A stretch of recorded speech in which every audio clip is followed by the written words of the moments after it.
Hello, we're ready to start part 4 of Jacob. And I'm entitling this The Two-Part Man. I think you'll understand that as we go along. By the way, please remember that there's noise going on outside of our apartment and it filters through. So if you hear a big truck coming by or somebody raising their voice, why, just let it go. My wife told me that I needed to move the little blue candle that was right up here because she said it was distracting.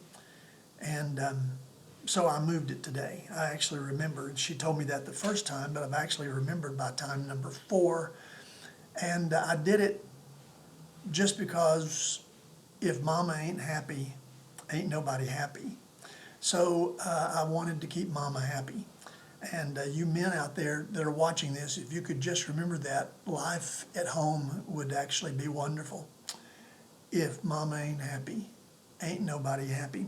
We're looking at 4 chapters today, Genesis 28 through 31.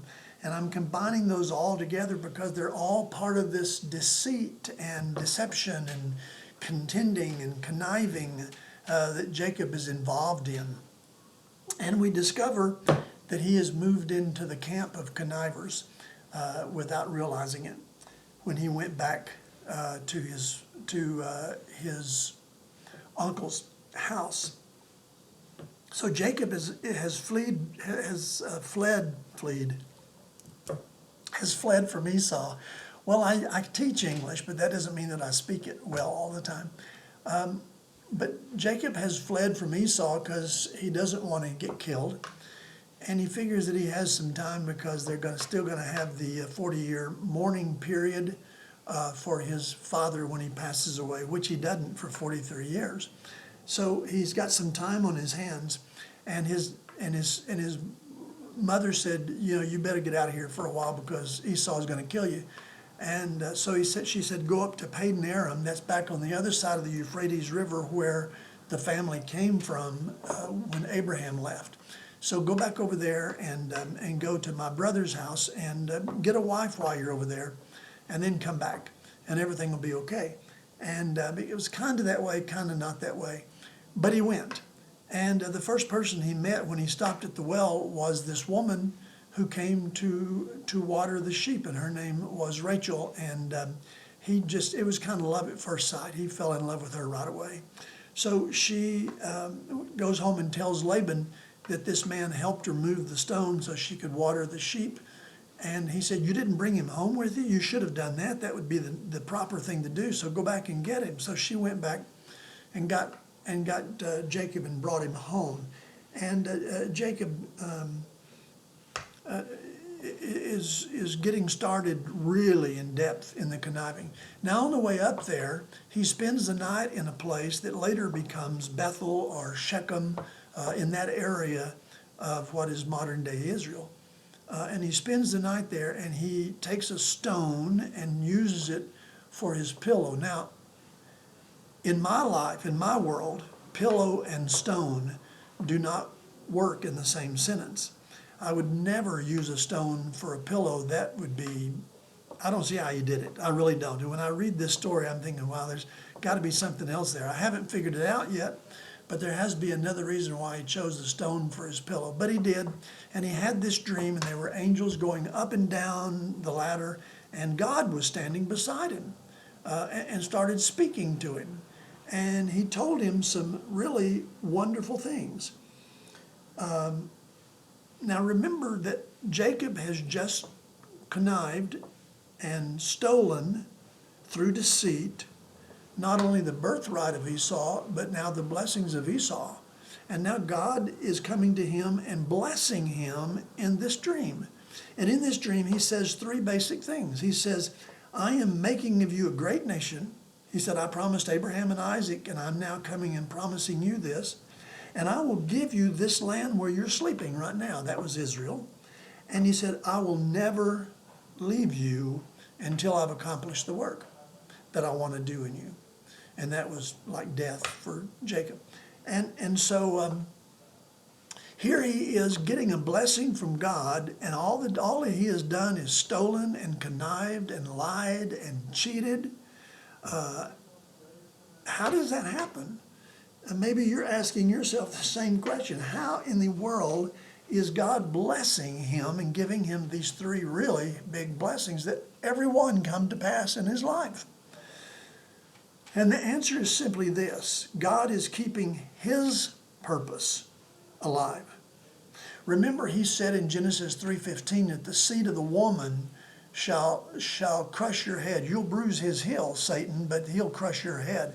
And that was God's plan, that he wanted to redeem man. And his plan is primary to everybody else's plan. So Jacob's plan is to get the blessings by willpower instead of by faith. And God lets him just go on along with that because God is working out his plan. Now, you've got to understand that it took God 4,000 years to get the world in such a place that he could send his son. So he's had to do a lot. He's had to swallow a lot. He's had to put up with a lot. But remember, in Acts 17 and verse 30, he says, the times of this ignorance God winked at. Paul said that. But now he commands all men everywhere to repent, because finally there's a perfect example. I just want to keep reminding you of that. And in Jacob's life, there's no perfect example yet. Jesus has not come and shown us how to live for God by the Spirit of God on the inside of us. So God is just keeping his purpose alive, and all he has to use is imperfect man. That's just the way it is. But he needs to plant the seed in Jacob's life and then fan it to keep it alive, because he still is planning, and he's chosen the lineage that he wants his son to come in, and he's still planning to make everything perfect. And like I said, it only takes 4,000 years. There was one time when I was minister of music for 5 years in a church. I was between pastorates, and I was going to this church, and they asked me if I would be the minister of music. And so I said, yeah, I can do that. It's not a problem. And so I was doing that. And we had a youth minister, a young man that was going to Oral Roberts University. He was graduating from Oral Roberts University, and his wife, and they had just had twin boys. And this was a nice young man, and likable and enjoyable to be around. But the problem with this young man is he wasn't very good at taking direction. And when the pastor would say, I want you to do such and such, he would say, okay, but then he might or might not do it. And our pastor was very, very patient with this young man. But finally the young man comes to the board, and I was on the board, and he comes to us and says, my wife and I are going to move back to, I think it was Kentucky or wherever. My wife and I are going to move back. We believe that God has spoken to us to move back. And so what can you say? I mean, because he said he believed that God had spoken to him. So the pastor said, okay, but before you go, let's bring you before the congregation and let the elders lay hands on you and bless you and send you out. And so he was in favor of that. And so we all gathered around on the stage, and they were sitting in chairs, he and his wife. Somebody else had the babies in the nursery. And we began to pray over them, and the Lord began to speak to me. And the Lord spoke to me, to him, to say, you're like jelly. And every time I've put pressure on you to form Christ in you, you've squeezed out, just like jelly squeezes out when you press it. It'll squeeze out to this side, that side, and the other side, and any side. But the Lord said, there is coming a corner that I have built into your life. And I will put you in that corner, and there's no way that you'll be able to squeeze out until I've worked the work I want to do in you. So God was putting up with a lot of things in this young man's life. Now, I've never heard from this young man again. I can't even remember his name, but I've never forgotten what the Lord said. You're like jelly, but I've got a corner that I've created that you can't squeeze out of until I perform Christ, until I've created Christ in you. I'm glad God loved that young man, because he had a lot on the ball. He just needed some guidance and some extra help. And I believe with all of my heart that he was able to accomplish that. Romans 12:2 says, "Be not conformed to this world, but be ye transformed by the renewing of your mind." And that is the word, by using the Word of God, so that you can ascertain what is the good and perfect and good and acceptable and perfect will of God. And God is working that in our life. He wants us to quit conforming and start transforming. And until He gets us to the place that we are ready to quit conforming and start transforming, He just is fanning us to keep the flame of Christ and the hope of Christ in you alive. He will not give up on you. He said to Jacob, "I will never leave you." And that's the first time that he said that in the Bible, and he said it five times. Once to Jacob, once to Joshua, once to David, once to Solomon, and the fifth time, Hebrews 13, he says to us as believers, "I will never leave you nor forsake you." And he's talking about provision in our life. It's the number of grace. And he was speaking to us that fifth time, the number of grace. And I'm thankful for that. Now in chapter 28, verse 16, Jacob is awakened the next morning and he's had this dream and he said, "Whoa." And this was his statement: "Surely the Lord is in this place, and I did not know it." Now I think that's some of the saddest words in the Bible. Surely the Lord is in this place, and I didn't know it.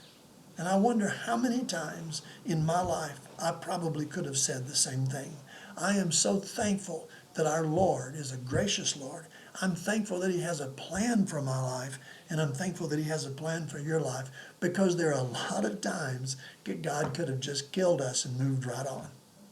And He would have had a right to do that. So I'm thankful that He didn't. And then Jacob comes up with this wise thing, and he says, "This is surely the house of the Lord." And it was, because the definition, in my thinking, in my understanding, is that the house of the Lord is that place where God meets the unworthy in grace, where worship comes out of that. When the Lord meets you, the unworthy, in grace, and you begin to worship Him. That's the house of the Lord. It's not a place. It's not a building. It's not that the angels were there. It was not that he had a dream, but it was the place where God meets the unworthy in grace and brings forth worship. And that happens in all of our life, I pray. Now Jacob vows a vow, and he says, "You know what, God, if you'll go with me and take care of me and give me a family and give me food to eat and clothes to wear and give me, increase my provision and bless my work and bring me back home again. When I get home," he said, "I will give you a tenth and you'll be my Lord." And God bought that. God could have said, "I want to tell you something, son. There ain't no other God but me. And if I'm not your Lord now, I'm going to smite you. And you can forget about the 10%. I have all the riches of the world and more, and I don't need your measly 10%. But instead, the Lord said, "Okay, if that's what you're willing to surrender, I'll take it for now. But that's not the end. I'm not through yet. But I'll take that. That's a good start." And he worked it. I'm so thankful for the patience of God. I'm telling you, I'm 72 years old, but I didn't have any right to live past about 6 or 7, and maybe even younger than that. And there were times that my mother would say to me, "I'm going to kill you and tell God you moved out of town." And thank God that she didn't kill me. So anyway, God is a patient, loving God. Now, Jacob gets over and he meets Rachel at the water well, and he helps her move the stone off the top of the water well so she can get water for her sheep. That was the girl's job in the family. And he met Rachel, and man, I mean, it was Rachel, yeah, because his mother was Rebecca. He met Rachel, and I'm telling you what, he fell in love with that girl. He fell in love with that girl. And so he wound up going to Laban, her father, and saying, I'd like to marry her. And he said, okay, that's fine. He said, but you'll have to work for me for 7 years to get her. So he worked for 7 years and he got her. And then when he got ready to get married and he went into the marriage tent that night, now this shows how dark the marriage tent's got to be. Laban had given him his first daughter first, Leah. And she's not pretty, and she has weak eyes, and she's not anything like Rachel. But when he wakes up the next morning, when he wakes up the next morning, he discovers it's in Rachel, so he goes to Laban and he said, you have tricked me. Yeah, like, Jacob, you're a trickster yourself. You ought to know a trick when you see it coming, but he didn't. And he said, don't worry about it. He said, that's my first daughter, and she's not married. It wouldn't be wise to marry off my second daughter before I marry off my first daughter. But he said, give her a week of honeymoon, and then he said, I'll give you Rachel, and then you can work again 7 years for her. So he worked 14 years for these 2 wives, and then another 6 years for the sheep. Now Jacob has contended with Esau and won, and he has contended with Isaac and won, and he has contended with Laban and won, but he is about to contend with God, and this time it takes a turn, and it isn't toward Jacob, it's toward God. And we'll talk about that next time. But Laban, he says, I'm going home. And he tells his wives, he said, I'm going home. They said, we're going with you. And so he left. And then the sons of Laban went to Laban and said to him, you know what? Jacob has left and taken your wives and taken your grandchildren, and he has left. And he's taken the herds, and he's left. And so Laban chases after him, and he says, I'm going to kill him. If it's the last thing I do, I'm going to kill him. And God meets him in Mount Gilead, and he says to him in a dream, God speaks to him and he says, be very careful how you speak to Jacob, either good or bad, because he said, he's mine, and I want to tell you something. If you're not careful how you teach him, you're going to be dead meat. Now that's my translation, a little rougher than what God said, but it's the same thing. Let me say something to you. When you're talking with God's children, you need to be very careful how you talk to them, because they're God's children. And they may be in the wrong, and they may have done something dirty and horrible and awful, and they may have stolen from you, but they're still washed in the blood. We don't understand how that's possible, but God is the God, and we're not. Be careful how you speak to God's children. Give it some thought. Take a deep breath before you open your mouth. I've had the opportunity of mentoring young men throughout my life and helping them to be successful before the Lord.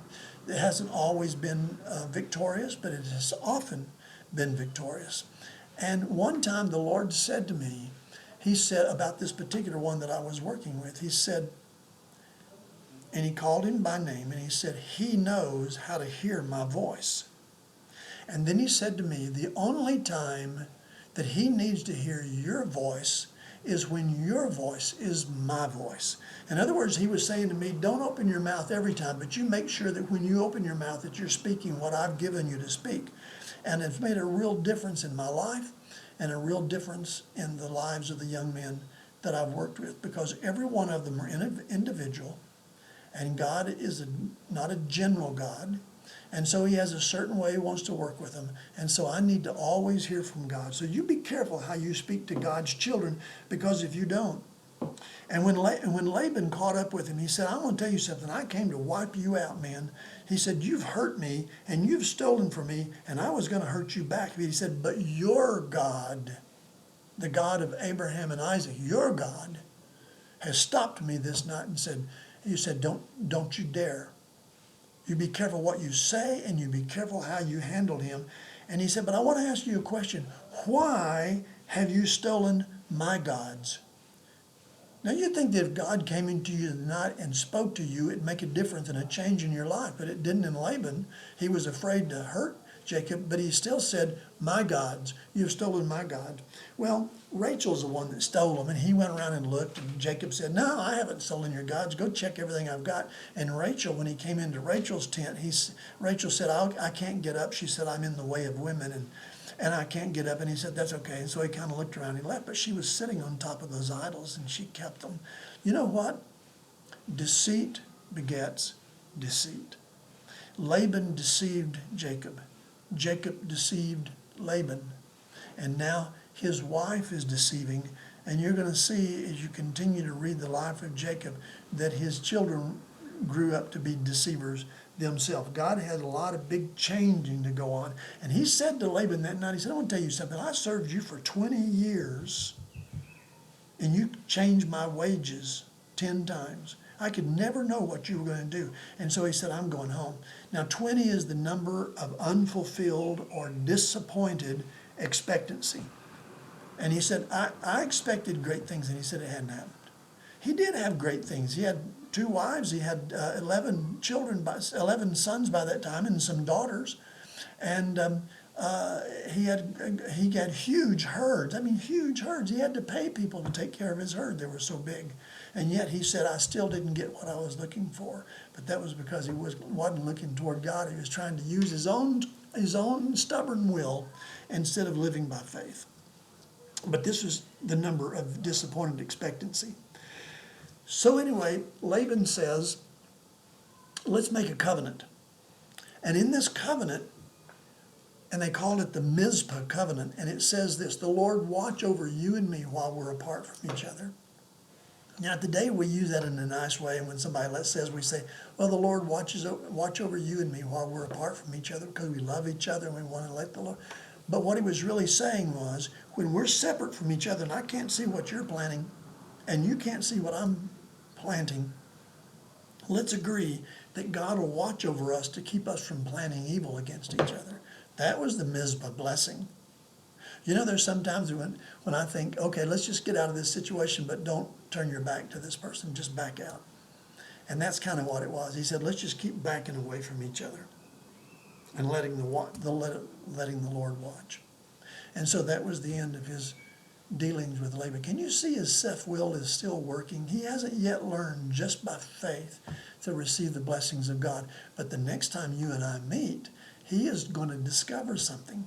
He's going to discover that he can outmaneuver everybody, but when it comes to God, he cannot outmaneuver God. And I want to tell you something. You can't either. And so if you're living by your strong will, why not just give in to God? Why not just give in to God? And let him show you how to live by faith. It's so easy. It's so wonderful. It goes against everything in your flesh. But once you put your flesh under and you learn just to live by faith, oh my goodness, if somebody had only taken time to teach me this when I was 20, I wouldn't have had to spend 50 plus years bumping against every brick wall in the world.